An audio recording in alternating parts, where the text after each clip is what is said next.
Je m'appelle Jeanne Dubois, j'ai 68 ans et je n'aurais jamais imaginé raconter un jour ce qui m'est arrivé. Pendant des années, j'ai cru que j'exagérais, que c'était dans ma tête, que j'étais trop sensible. Mais non, ce que j'ai vécu était bien réel. Tout a basculé un mardi, 3 jours après le départ de ma fille Claire pour un déplacement professionnel à Paris. Elle a 35 ans, travaille dans une agence de communication digitale et part régulièrement pour des réunions avec des clients. Elle reste en général 2 semaines là-bas. À chaque fois, je garde mon petit-fils Théo, 12 ans, qui reste avec moi à Nîmes. Ce garçon est mon rayon de soleil. Depuis que Claire est revenue vivre chez moi après son divorce, nous avions trouvé un certain équilibre. Je m'occupais de la maison, des repas, du linge, des devoirs de Théo, de tout. Et je le faisais avec plaisir. J'aimais cette routine. J'avais le sentiment d'avoir encore un rôle important à jouer. Ce jour-là, Théo était à l'école et je faisais le ménage. Il était environ 14 heures quand Claire m'a appelé depuis Paris, comme elle le fait tous les jours. Elle voulait savoir si Théo avait mangé, s'il avait bien dormi, s'il avait fait ses devoirs. Rien d'inhabituel. On a parlé une dizaine de minutes, puis elle m'a dit qu'elle devait sortir avec une collègue et qu'elle me rappellerait le lendemain. Je suis retournée à mon linge, mais à peine quelques minutes plus tard, mon téléphone a sonné à nouveau. C'était Claire. J'ai décroché sans réfléchir, pensant qu'elle avait oublié de me dire quelque chose. Mais cette fois, elle ne s'adressait pas à moi. Elle parlait à quelqu'un d'autre. Elle avait dû appeler sans faire exprès, probablement en glissant son téléphone dans son sac. Je voulais raccrocher, mais j'ai entendu mon prénom. Alors, j'ai écouté. Ce que j'ai entendu m'a glacé le sang. « Tu n'imagines pas comme c'est difficile de vivre avec ma mère collée à moi en permanence, » disait-elle à sa collègue. « Elle me dégoûte parfois. Toujours là, à tout vouloir contrôler. J'aimerais juste disparaître avec Théo et ne jamais revenir. » Je suis restée figée. Ces mots résonnaient dans ma tête. Dégoûte. Elle avait dit qu'elle avait du dégoût pour moi. Ma propre fille. Je me suis assise en tremblant. Les paroles continuaient, mais je n'entendais plus rien. Tout était flou. J'avais l'impression de tomber dans un trou sans fond. Après un moment, j'ai raccroché. Mes mains tremblaient. Je me suis levée et je suis allée boire un verre d'eau sans vraiment savoir ce que je faisais. Puis, j'ai pleuré. Un chagrin que je ne connaissais pas. Pas un chagrin de fatigue ou d'épuisement. C'était une blessure, une trahison, une révélation. Elle faisait semblant. Tous les « merci, maman », tous les « je ne sais pas ce que je ferais sans toi », tous les bisous sur la joue, c'était du théâtre. Une comédie bien jouée. Et moi, j'étais tombée dans le panneau pendant des années. Quand Théo est rentré de l'école à 16 heures, j'avais retrouvé un semblant de calme. Je ne voulais pas qu'il voie que quelque chose n'allait pas. Il m'a demandé si j'étais fatiguée. J'ai dit que j'avais un peu mal à la tête. Je lui ai préparé son goûter comme d'habitude. Mais quelque chose en moi avait changé. Cette nuit-là, je n'ai pas fermé l'œil. Je repassais chaque instant de notre vie ensemble, chaque souvenir, chaque geste. Je me demandais, depuis quand me déteste-t-elle? Depuis quand suis-je une charge pour elle? Tout ce que j'avais fait pour elle, pour son fils, était-ce invisible? Les jours suivants, j'ai essayé de continuer, comme si de rien n'était. Mais je n'y arrivais pas. Chaque regard, chaque parole de Claire me paraissait maintenant suspect. Je me demandais si, derrière chaque sourire, il y avait du mépris. Si, à chaque fois qu'elle m'appelait maman, elle pensait « poids ». Puis une pensée m'a traversé l'esprit. Et si elle avait raison? Si je n'étais là que pour la gêner? Si je lui laissais enfin l'espace qu'elle réclame en silence? Cette idée a commencé à prendre racine. Lentement, discrètement. Et un matin, je me suis dit, peut-être que le moment est venu. Je devais réfléchir, posément, sans colère, sans émotion. Je voulais agir avec lucidité. Et surtout, je ne voulais pas partir sans laisser une trace. Pas pour elle, mais pour Théo. J'ai élevé Claire seule. Son père est parti avant même qu'elle vienne au monde. J'avais 31 ans quand je l'ai eue. À l'époque, je travaillais comme vendeuse dans une boutique de tissus au centre-ville de Nîmes. Je gagnais peu, mais j'étais indépendante. Quand j'ai su que j'étais enceinte, j'étais inquiète, mais déterminée. Le père, Marc, n'a pas voulu assumer. Il a laissé une lettre sur la table de la cuisine et n'est jamais revenu. Je me suis retrouvée seule, enceinte de 8 mois, sans famille, sans soutien. Mes parents étaient décédés dans un accident quelques semaines plus tôt. Je n'avais personne. Claire est née dans un hôpital public. J'y suis restée 3 jours sans aucune visite. Quand je l'ai ramenée à la maison, je me suis fait une promesse. Elle ne manquerait de rien. J'allais être sa mère et son père. J'allais tout faire pour lui offrir une vie digne, même si cela voulait dire me sacrifier. Les premières années ont été les plus dures. Je travaillais à mi-temps pour pouvoir l'allaiter. La propriétaire de la boutique, Madame Lemoine, m'autorisait à la garder avec moi. J'installais un berceau de fortune derrière le comptoir. Puis, quand Claire a eu 1 an, j'ai dû la confier à une voisine pendant mes heures de travail. Je lui donnais 50 € par mois, une somme importante pour moi, mais je n'avais pas le choix. Je rentrais le soir, épuisée. Il fallait encore faire à manger, laver le linge, nettoyer l'appartement. Je cousais aussi le week-end pour des clientes. J'ai appris la couture avec ma mère, et c'est ce savoir qui m'a sauvée. Je faisais des ourlets, des robes, des nappes brodées. Chaque centime de plus allait dans une petite enveloppe pour l'avenir de Claire. À ses 5 ans, j'ai réussi un concours pour travailler à la mairie. Je m'étais levée tous les jours à 5 heures pendant des mois pour étudier. Elle jouait dans sa chambre pendant que je révisais le droit administratif. Quand j'ai eu le poste, j'ai pleuré. Un salaire fixe. La sécurité de l'emploi. C'était une nouvelle vie qui commençait. J'ai alors vendu la petite maison de mes parents, un bien modeste mais suffisant pour faire un apport. Avec un prêt, j'ai acheté une maison plus grande dans un quartier en développement. 3 chambres, un petit jardin. Claire avait alors 7 ans et, quand elle a vu sa nouvelle chambre, elle m'a serrée dans ses bras en disant « Maman, tu es la plus courageuse de toutes. » J'ai fait tout ce que j'ai pu pour lui offrir un bon départ. École privée, cours d'anglais, natation, violon. Quand il pleuvait, je l'emmenais à l'école en voiture. Je préparais son goûter, je l'aidais à faire ses devoirs tous les soirs. Aux fêtes de fin d'année, c'était toujours moi qui cousais les costumes et préparais les gâteaux. À 15 ans, elle voulait une fête. J'ai économisé pendant 6 mois. J'ai cousu des robes pour des clientes jusqu'à minuit. On a loué une petite salle, engagé un disc jockey. C'était simple, mais elle a dit que c'était la plus belle fête du monde. J'y ai cru. Elle a choisi de faire des études de marketing. Je ne savais même pas ce que c'était, mais si elle voulait, je la soutiendrais. J'ai payé les frais de scolarité dans une école privée.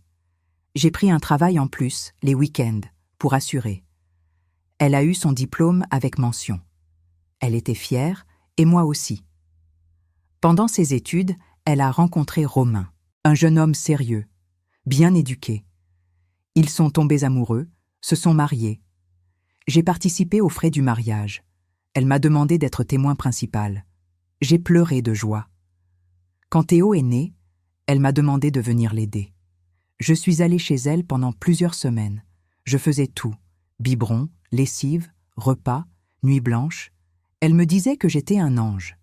Mais quelques années plus tard, ils se sont séparés. Elle a découvert que Romain avait une liaison. Elle est revenue vivre chez moi avec Théo. Elle m'a dit qu'elle voulait un nouveau départ, que son fils serait mieux auprès de sa grand-mère. Je n'ai pas hésité une seconde. J'ai rouvert ma porte, mon cœur, ma maison. Pendant 5 années, j'ai tout donné. Je me suis levée tôt, j'ai cuisiné, j'ai fait les courses, j'ai géré les devoirs, les rendez-vous chez le médecin, les réunions à l'école. Je ne me plaignais jamais. Je pensais faire partie d'une famille unie. Je pensais que ma fille m'aimait, qu'elle était reconnaissante. Et puis, ce mardi-là, un appel téléphonique accidentel a tout brisé. Les jours qui ont suivi cet appel ont été les plus silencieux de ma vie. Je faisais tout comme avant. Je préparais les repas, je rangeais la maison, j'accompagnais Théo à ses activités. Mais à l'intérieur, quelque chose s'était arrêté. Je ne parlais pas plus que nécessaire. J'évitais de croiser le regard de Claire. Je me contentais de faire ce que j'avais toujours fait, mais sans cette chaleur intérieure que j'avais eue pendant des années. Je n'étais plus une mère. J'étais devenue une fonction. Je commençais à observer ce que je n'avais jamais voulu voir. Quand elle rentrait du travail, elle me lançait à peine un bonsoir avant de s'enfermer dans sa chambre avec son téléphone. Elle ne demandait pas comment s'était passée ma journée. Elle ne proposait jamais de faire le dîner ou de ranger quoi que ce soit. Théo, lui, continuait à venir vers moi, à me parler de son école, de ses amis. Un après-midi, Il m'a demandé de l'aider à faire une recherche sur les animaux marins. Il m'a dit que la maîtresse avait demandé que les parents participent. La maman est toujours fatiguée le soir, alors c'est toi qui m'aides, a-t-il dit en souriant. Cette phrase m'a transpercée. À 12 ans, il avait déjà compris que sa mère n'était pas vraiment présente. Elle vivait dans la maison, mais elle ne faisait pas partie de sa vie. Ce samedi-là, j'ai décidé de faire un test. Je me suis allongée sur le canapé et j'ai dit à Théo que j'avais mal au dos. Je voulais voir si Claire allait réagir. Théo est venu me voir au petit matin, comme d'habitude. Il m'a demandé s'il pouvait prendre des céréales. Je lui ai dit oui. Claire est passée devant moi sans un mot. Elle ne m'a même pas demandé si j'avais besoin de quelque chose. Elle est allée directement dans sa chambre. Elle n'est sortie qu'à midi. À 11h30, Théo a dit qu'il avait faim. Claire est enfin apparue dans le salon. « Maman, qu'est-ce qu'on mange ?» a-t-elle demandé. J'ai répondu « Rien pour l'instant, j'ai mal au dos. » Elle a simplement haussé les épaules et a dit à Théo « Tu veux que je commande une pizza ?» Pour elle, cuisiner n'était même pas une option. Ce jour-là, j'ai compris que je n'étais pas sa mère. J'étais sa cuisinière, sa nounou, sa femme de ménage, sa solution de secours. Rien de plus. Les jours suivants, j'ai fait un point sur les dépenses. C'était moi qui payais les courses, les factures, les fournitures scolaires. Claire me donnait 300 € par mois. C'était symbolique. Et pourtant, elle soupirait quand je lui demandais de participer à un achat exceptionnel. Une fois, je lui ai dit que Théo devait aller chez le dentiste. Elle a répondu « Ce mois-ci, je ne peux pas, je suis serrée. » Serrée. Elle qui allait toutes les semaines au salon de coiffure, qui sortait avec ses amis le week-end. Puis, j'ai commencé à faire attention à ses paroles en public. Un jour, notre voisine, Madame Lefebvre, est venue prendre le café. Claire est rentrée du travail et s'est jointe à nous. Madame Lefebvre a dit « Claire, vous avez de la chance d'avoir une mère comme Jeanne. Elle fait tout pour vous. » Et Claire a répondu, avec un sourire mécanique, « Oui, elle est très serviable. Elle aime bien rester occupée depuis qu'elle est à la retraite. » Rester occupée, comme si mes journées passaient vite grâce aux tâches ménagères, comme si je m'ennuyais et que je faisais tout cela pour passer le temps. Ce soir-là, j'ai décidé que je ne pouvais plus continuer comme cela. J'avais 68 ans. Je n'étais pas obligée de vivre dans une maison où l'on me tolérait au lieu de m'aimer. Je n'étais pas obligée de supporter l'ingratitude pour le simple fait d'être la mère. C'est ce soir-là que le plan a commencé à naître. D'abord, je suis allée sur Internet pour estimer la valeur de ma maison. Je suis tombée sur un site d'une agence immobilière de Nîmes. J'ai rempli un formulaire. Le lendemain, un agent m'a appelé. Il m'a dit que, vu le quartier et l'état de la maison, elle pouvait valoir entre 900 000 et 1 200 000 €. 1 million d'euros. Ma maison. Celle que j'avais achetée avec tant de sacrifices. Je me suis dit que ce serait suffisant pour recommencer ailleurs. Dans une ville calme, avec une petite maison à moi. Pour la première fois, je me suis vue libre. Mais avant de partir, je devais penser à Théo. Je ne pouvais pas le laisser sans rien. Ce garçon n'avait rien à voir avec l'ingratitude de sa mère. Il méritait protection. Et je savais à qui demander de l'aide. Le mardi matin, après avoir déposé Théo à l'école et avoir vérifié que Claire était bien partie pour sa semaine de travail à Paris, j'ai traversé la rue et suis allée frapper à la porte de ma voisine, Madame Lefebvre. Elle a 72 ans, veuve, vive d'esprit et toujours prête à offrir un café ou un conseil. Elle connaissait bien Théo, il passait souvent du temps dans son jardin pendant que je faisais des courses. Ils s'entendaient très bien. Elle m'a accueilli avec son sourire habituel et m'a proposé de m'asseoir dans sa cuisine. Je n'ai pas tourné autour du pot. Je lui ai dit calmement « Léa, j'ai besoin de vous. Je vais quitter Nîmes dans les prochains jours. » Elle m'a regardée, surprise, et a reposé doucement sa tasse de café. Je lui ai expliqué, sans entrer dans tous les détails, que Claire voulait désormais vivre sa vie sans moi, que j'avais compris que ma présence l'agaçait et que j'avais décidé de partir. Je lui ai dit que Théo ne devait pas en souffrir, qu'il était innocent dans tout cela et que j'espérais pouvoir compter sur elle pour lui assurer un minimum de stabilité pendant la transition. Léa a posé sa main sur la mienne. Elle n'a pas posé de questions inutiles. Elle savait déjà beaucoup de choses sans que je les dise. Je m'en doutais, Jeanne. On voit les choses quand on les vit de près. Je t'aiderai. Pour Théo. Elle m'a promis de rester à ses côtés jusqu'à ce que Claire prenne réellement ses responsabilités. Elle ne ferait rien à ma place, mais elle serait là si Théo avait besoin d'un adulte fiable à proximité. Je l'ai remercié du fond du cœur. Je lui ai aussi dit que je lui laisserais une lettre et quelques affaires pour Claire, à remettre en main propre lorsqu'elle rentrerait. Le lendemain, le mercredi, l'agent immobilier est venu évaluer la maison. Un jeune homme professionnel, poli, très précis. Il a tout inspecté, mesuré, photographié. Il m'a confirmé que la maison était en excellent état et que, dans ce quartier devenu très recherché, elle se vendrait très vite. Il estimait qu'un prix de 1 100 000 € était réaliste. Peut-être plus. Je lui ai dit que j'étais prête à vendre. Il m'a expliqué les étapes, les documents à préparer, le délai de signature. Tout pouvait aller très vite. Le jeudi, j'ai commencé à trier mes affaires. J'ai gardé l'essentiel. Quelques vêtements, mes papiers, des photos, des souvenirs. Tout tenait dans 2 valises et 3 petites boîtes. Le reste, je laisserai. Me détacher des objets ne me faisait pas peur. J'avais vécu toute ma vie pour les autres. Je voulais maintenant vivre avec le minimum, mais librement. En rangeant un tiroir, je suis tombée sur une boîte remplie de lettres et de dessins que Claire m'avait offerts quand elle était enfant, adolescente, même adulte. Des mots d'amour, des remerciements. Maman, tu es mon modèle. Merci pour tous tes sacrifices. Je t'aime plus que tout. En les relisant, j'ai ressenti un mélange d'amertume et de tristesse. Ces mots avaient-ils été sincères ou faisaient-ils partie du mensonge dont je venais de sortir? Je n'avais pas la réponse, mais je les ai gardés. Je les ai mis dans une enveloppe avec la lettre que j'allais laisser à Claire. Elle les relirait peut-être un jour et comprendrait. Le vendredi, j'ai reçu un appel de l'agent immobilier. Il avait trouvé un acheteur, un homme de Paris, qui voulait acheter la maison pour sa fille, future étudiante en médecine à Nîmes. Il faisait une offre au prix demandé, paiement comptant. Le rendez-vous chez le notaire a été fixé au lundi matin. Tout était en ordre. Le samedi, j'ai acheté mon billet de bus.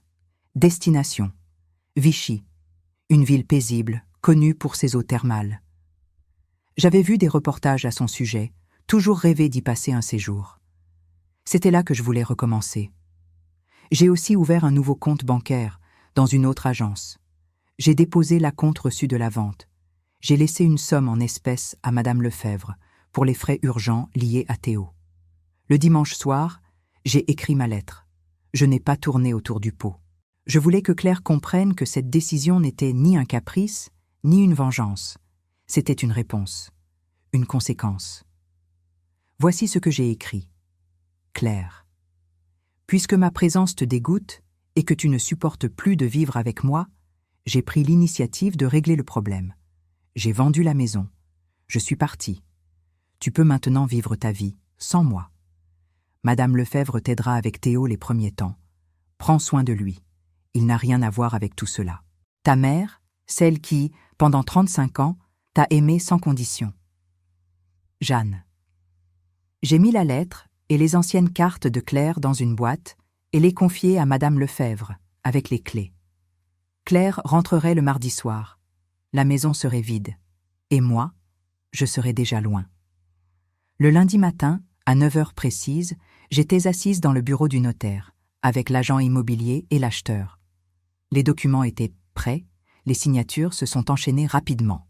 À 10h30, la totalité du montant de la vente, 1 100 000 €, avait été transférée sur mon nouveau compte bancaire. Je n'avais jamais vu autant d'argent réuni à mon nom. Et pour la première fois, je ne pensais pas à qui j'allais devoir le donner, mais à ce que j'allais faire pour moi. À 11h, j'étais au terminal de bus de Nîmes, 2 valises à la main, un billet pour Vichy dans la poche. Le départ était prévu pour 14h. J'avais 3 heures devant moi, alors je me suis assise sur un banc et j'ai regardé les gens passer. Je pensais à tout ce que j'avais construit dans cette ville.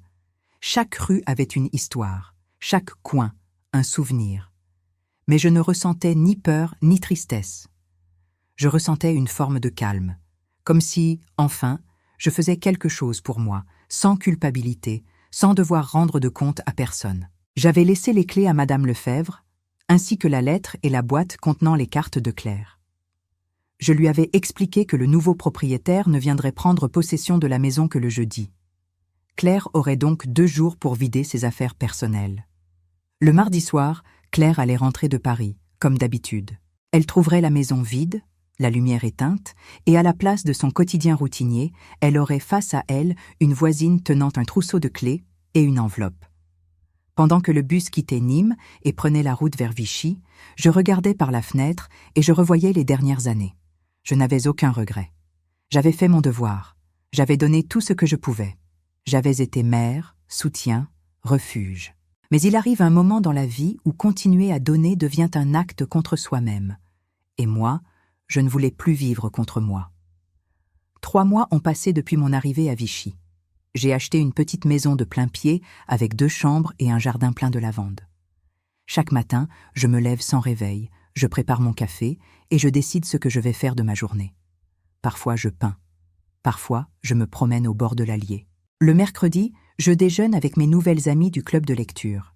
Le jeudi, je vais au marché et je me fais plaisir en achetant du fromage ou des fleurs fraîches. Je n'ai jamais eu aussi peu de responsabilités, et pourtant, je me sens plus vivante que jamais. Madame Lefebvre m'appelle 1 fois par semaine pour me donner des nouvelles. Elle m'a raconté comment Claire a réagi en découvrant la maison vide. Elle est arrivée le mardi soir, valise à la main, croyant retrouver le dîner prêt, et Théo déjà douché. À la place, elle a trouvé Léa devant la porte, les clés à la main et une enveloppe. Claire a lu la lettre sur le trottoir. Elle est restée figée pendant plusieurs minutes. Elle a répété « Elle ne peut pas avoir fait ça ». Et Léa lui a répondu « Elle l'a fait. Et franchement, après tout ce que j'ai vu, je la comprends ». Les premiers jours, Claire a essayé de me joindre. Elle a appelé les proches, contacté un notaire, même un avocat. Mais tout était en règle. La maison avait été vendue légalement. Le compte était à mon nom. Elle n'avait aucun recours. Elle a fini par comprendre que cette fois, je n'allais pas revenir. Elle a dû louer un petit appartement en urgence. Elle a dû inscrire Théo dans une nouvelle école, s'occuper des repas, des devoirs, des lessives. Selon Madame Lefebvre, elle était complètement dépassée au début. Elle ne savait même pas que Théo était allergique aux crevettes. Elle l'a appris quand il a eu une réaction après un repas improvisé.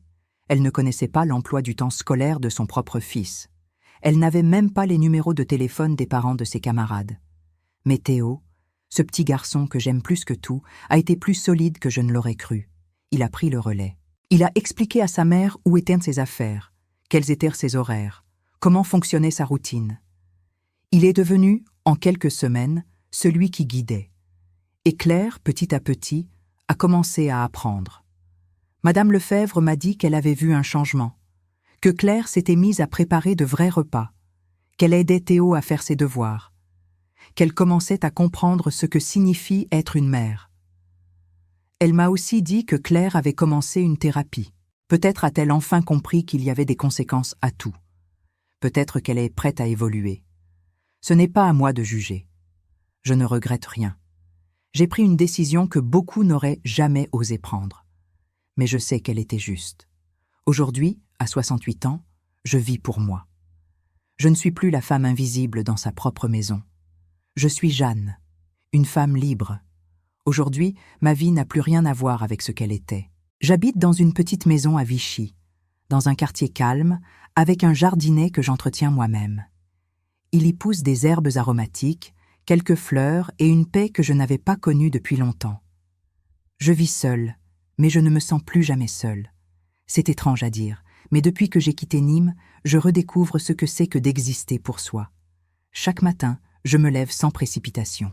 Je prépare mon thé, je lis quelques pages d'un livre ou je vais faire un tour au marché. J'ai rejoint un groupe de marche qui se retrouve dans le parc tous les matins à 8h30. Nous sommes une dizaine de retraités. Nous marchons, nous parlons un peu, parfois nous nous taisons. Mais ce sont des silences apaisants. Il n'y a plus cette tension constante que je ressentais autrefois à la maison, ce poids invisible d'attendre que quelqu'un ait besoin de moi. Le mardi et le jeudi, je participe à un atelier de peinture. Je n'avais jamais tenu un pinceau avant, mais maintenant c'est un vrai plaisir. Je ne suis pas particulièrement douée, mais cela n'a pas d'importance. Je peins ce que je ressens. Parfois une fenêtre ouverte, parfois une chaise vide, parfois un champ de lavande. Et à travers chaque tableau, je libère un morceau de tout ce que j'ai gardé en moi pendant des décennies. Le dimanche, je déjeune parfois avec des amis que j'ai rencontrés ici. Des femmes comme moi qui ont beaucoup donné, souvent trop, et qui ont fini par comprendre qu'il était temps de reprendre leur place dans leur propre vie. Nous parlons de nos enfants, de nos regrets, de nos découvertes tardives, et surtout, nous rions. Beaucoup. Le rire est revenu dans ma vie comme une vieille amie que j'avais oubliée. Il y a aussi Albert, un veuf de 70 ans, très élégant, toujours bien habillé, qui vient souvent au centre pour les activités du 3e âge. Nous avons commencé à discuter après un atelier de mémoire. Il m'a proposé un café, puis un autre. Maintenant, il m'accompagne parfois au cinéma ou au marché. Il ne cherche rien de plus que de la compagnie sincère, et c'est exactement ce dont j'ai besoin. Nous parlons de nos vies passées, de nos petits plaisirs présents. Il ne me juge pas. Il m'écoute. Il me regarde dans les yeux. Cela suffit pour me rappeler que je suis encore une femme, pas seulement une mère ou une grand-mère. Sur le plan financier, je n'ai plus d'inquiétude. La vente de la maison m'a permis de vivre confortablement. J'ai acheté ma maison ici, j'ai mis de côté pour les imprévus, et j'ai même prévu un petit budget pour voyager. Le mois dernier, je suis allée passer un week-end à Annecy. J'ai pris un hôtel face au lac, j'ai mangé seule au restaurant, et pour la première fois, cela ne m'a pas rendue triste. Cela m'a rendue fière. Théo me manque, bien sûr. C'est le seul lien que je n'ai jamais voulu rompre. Mais nous gardons le contact grâce à Madame Lefebvre. Il lui donne des dessins, des petits mots, et elle me les envoie par courrier. Le dernier en date représentait notre ancienne maison, avec lui, moi, sa mère, et même Léa dessinée au jardin. Au dos, il avait écrit « Mamie, tu m'as appris que l'amour, ce n'est pas être collé, c'est prendre soin même de loin. Je t'aime. » En lisant cela, j'ai pleuré. Mais ce n'étaient pas des larmes de douleur, c'était des larmes de reconnaissance.